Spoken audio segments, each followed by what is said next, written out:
Dzień dobry. Dzień dobry. Proszę pana, mam do pana pytanie. Co państwo tutaj robicie?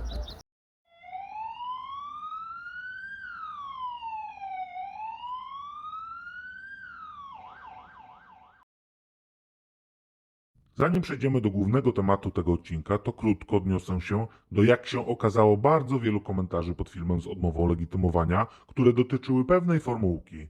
Wielu z Was pytało, dlaczego nie przypomniałem policjantowi o konieczności poinformowania o prawie złożenia zażalenia do prokuratora. No bo przecież w poprzednich odcinkach niejednokrotnie o tym przypominałem. Wspominając o takiej konieczności, niejednokrotnie podawałem w materiałach lub w opisach pod nimi link do aktu prawnego, z którego wynika obowiązek policjanta poinformowania o możliwości złożenia zażalenia. Zajrzyjmy więc do przepisów. Otwieramy internetowy system aktów prawnych. Nawiasem mówiąc, to jak sprawdzacie przepisy, to polecam Wam korzystać przede wszystkim z tego systemu. Otwieramy pozycję ze stosownym rozporządzeniem i odnajdujemy konkretny już przepis, na który często się powołuję. No i czytamy w nim, że po zakończeniu czynności policjant informuje o prawie do złożenia zażalenia. Przepis ten jednak wyraźnie wskazuje, jakie to są czynności, po których policjant o tym informuje. Są to punkty w paragrafie pierwszym od 1 do 3 oraz 6 i 7. No to lecimy nieco wyżej sprawdzić, jakie to czynności w tych punktach się wymienia. Mamy tu legitymowanie, zatrzymywanie osób,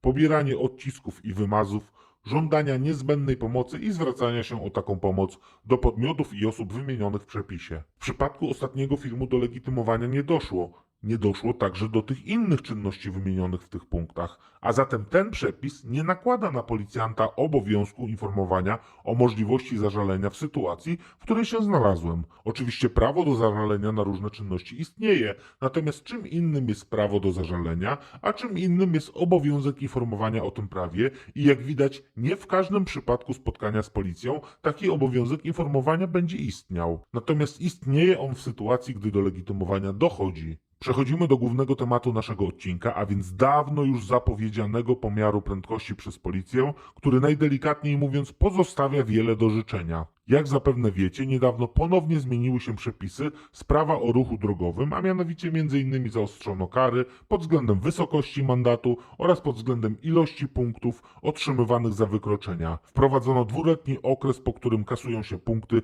wprowadzono przepis na zasadzie recydywy, który mówi o tym, że niektóre ponowne takie same wykroczenia popełniane przez tego samego kierowcę będą kosztować go sporo więcej. Zwolnijcie na skrzyżowaniach, patrzcie co się dzieje na drogach, z których należy ustąpić Wam pierwszeństwa, bądźcie ostrożni. Poza tym wszystkim dobrze jest pamiętać też, że poza obowiązkami w ruchu drogowym mamy też prawa. Jedno z takich praw dotyczy rzetelnej oceny sytuacji w ruchu drogowym przez policję. Waćmierek, miejscowość w województwie pomorskim, położona na trasie nr 22 między Malborkiem a Starogardem Gdańskim. Jedno z ulubionych miejsc policji do dokonywania pomiarów prędkości, przynajmniej do pewnego czasu. Jeśli miałbyś wskazać jedno z najbardziej niewłaściwych miejsc do uzyskania rzetelnego pomiaru, to właśnie to jest takie miejsce. Przejeżdżam przez Waćmierek i widzę, jak policjantka celuje w mój samochód. Postanawiam zatrzymać się nieco dalej i podejść do policji, zapytać co tu się dzieje.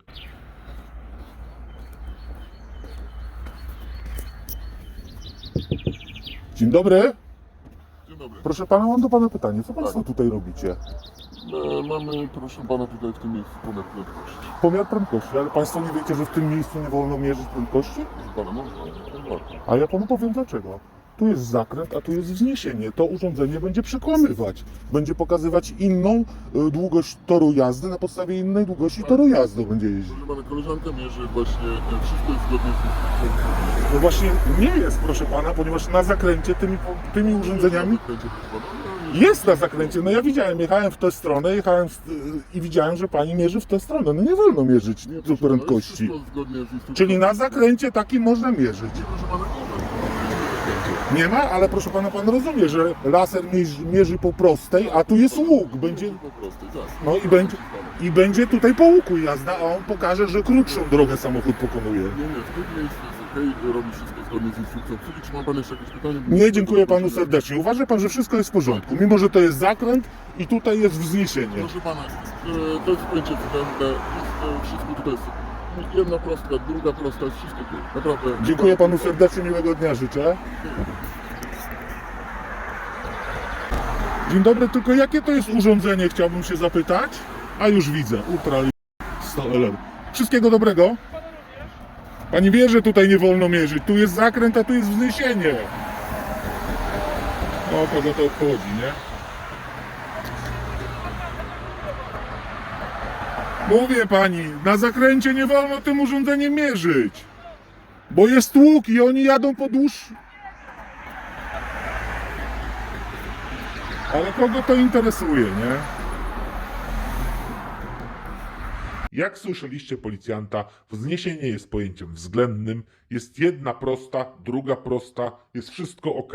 Z tym, że nie jest. Problem z tym konkretnym miejscem jest taki, że niemal wszystko to, co powiedział policjant, jest zwyczajnym łgarstwem lub oburzającym brakiem wiedzy tego funkcjonariusza. Miejsce, w którym stoi tu policja i mierzy prędkość, to właściwie jedno z najgorszych, jeśli nie najgorsze możliwe miejsce do mierzenia prędkości. Policjant stwierdza oczywiście nieprawdę, bo miejsce, z którego ta parka policyjnych ptaszków wykonuje pomiary, daje możliwość mierzenia w jedną stronę tylko i wyłącznie po łuku, a w drugą stronę tylko po odcinku drogi, która wznosi się patrząc w stronę Starogardu Gdańskiego lub opada patrząc w stronę przeciwną. Nie mamy tu w żadnym wypadku sytuacji, gdzie jest płaski, prosty odcinek bez wzniesień i bez łuków. Jaki jest problem z mierzeniem po łuku? Ano taki, że tego typu urządzenia nie mają możliwości, mówiąc potocznie, ogarnięcia tego, że samochód nie zbliża się w stronę radaru po linii prostej, co powoduje, że długość odcinka drogi zarejestrowanej przez radar jest inna niż w rzeczywistości, a to powoduje wypaczenie wyniku. I choć zasady fizyki w warunkach laboratoryjnych wskazywałyby, że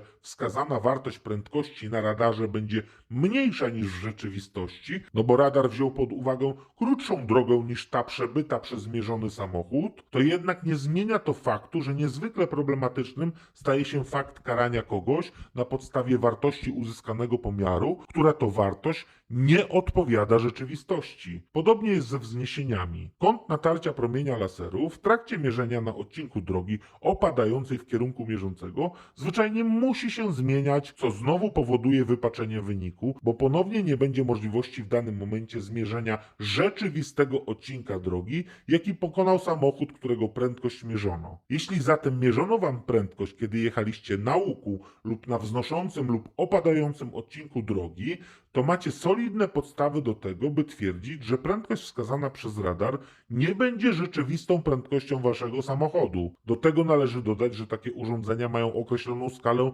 niedokładności, z reguły 2-3 km w jedną lub w drugą stronę od wskazanej wartości urządzenia, o czym należy pamiętać szczególnie wtedy, gdy ma to znaczenie dla wysokości kary punktowej czy mandatu. Niedawno zrobiłem ankietę dotyczącą tego, czy policja, która wystawia wam mandat, informuje was o prawie do złożenia zażalenia do prokuratora na czynność legitymowania. Wyniki możecie zobaczyć w zakładce Społeczność, a wspominam tu o tym dlatego, że niestety bardzo często zdarza się, że policja nie dopełnia jakiegoś obowiązku w związku ze swoimi czynnościami. Dlatego nagrywajcie interwencje policji, próby karania was mandatami i wykorzystujcie wszelkie nieprawidłowości z tym związane. Drogówkę także obowiązuje ustawa o policji. Także mają mieć znaki identyfikacji imiennej. Także mają mieć założone czapki. Także mają informować o możliwości złożenia zażalenia. Nie jest ich rolą pytanie się ciebie w stylu: zna pan powód kontroli? Nie, to nie jest ich obowiązek. Ich obowiązkiem jest wskazać tobie powód, a nie się o niego wypytywać. Jak macie nagranie, wtedy możecie to wykorzystać w sądzie, podważając na przykład rzetelność wykonywania pracy przez policjanta, co może być przesłanką do tego, by podważyć jego kompetencje w innych sprawach, jak pomiar prędkości, i to zwłaszcza wtedy, kiedy urządzenie mierzące nie daje możliwości wskazania pojazdu, którego prędkość została zmierzona. Jeśli policjant chce was ukarać, sam w trakcie takiej czynności służbowej musi być idealny, inaczej są przesłanki do tego, by uważać, że stosuje podwójny standard, co można wykorzystać w sądzie, zwłaszcza w sytuacji, kiedy chodzi o poważne ukaranie was. Teraz takie małe wtrącenie odnośnie tego, że niektórzy policjanci proszą, czy też nie życzą sobie nagrywania interwencji. Nie mówimy o publikacji, a o nagrywaniu. Ja proszę, żeby panu filmować sferze. Ja nie jestem od spełniania pana poruszeń, to nie jest koncept życzeń, proszę pana. Dzień dobry. Dzień dobry państwu. Informuję od razu, że jeżeli nasz wizerunek zostanie udostępniony w internecie, to sprawa trafi do sądu, więc proszę pana, aby pan przestał nagrywać. Nasze dane tak Przestał samo. nagrywać? Dokładnie. Wie pan co? Mówi pan w oficjalnym umunderowaniu nieprawdę.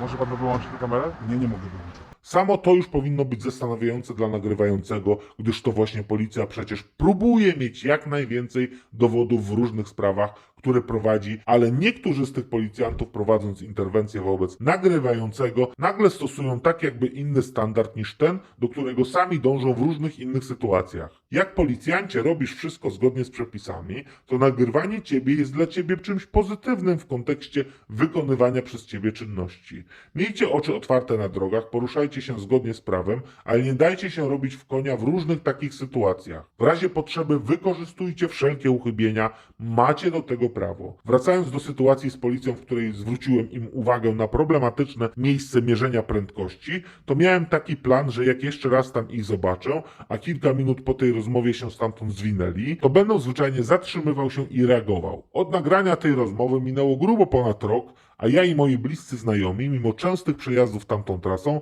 nigdy już w tym miejscu nie widzieliśmy policji mierzącej prędkość. Choć nie jest wykluczone, że zwyczajnie podczas setek przejazdów po prostu na nich nie trafiamy. Pamiętajcie jeszcze o jednym. Jak napotkacie na policjanta z drogówki w Łasku, tego, którego mieliście okazję zobaczyć w 2 częściach materiału, których linki zostawiam w opisie, to jak natraficie na tego policjanta, to jeśli chciałby wam wystawić mandat, to tak zbytnio nie ma on takiej możliwości, no bo od miesięcy przecież trwa wobec mnie najdłuższa interwencja świata, której pan policjant Paweł jeszcze nie zakończył. Niech pan powtarza za mną.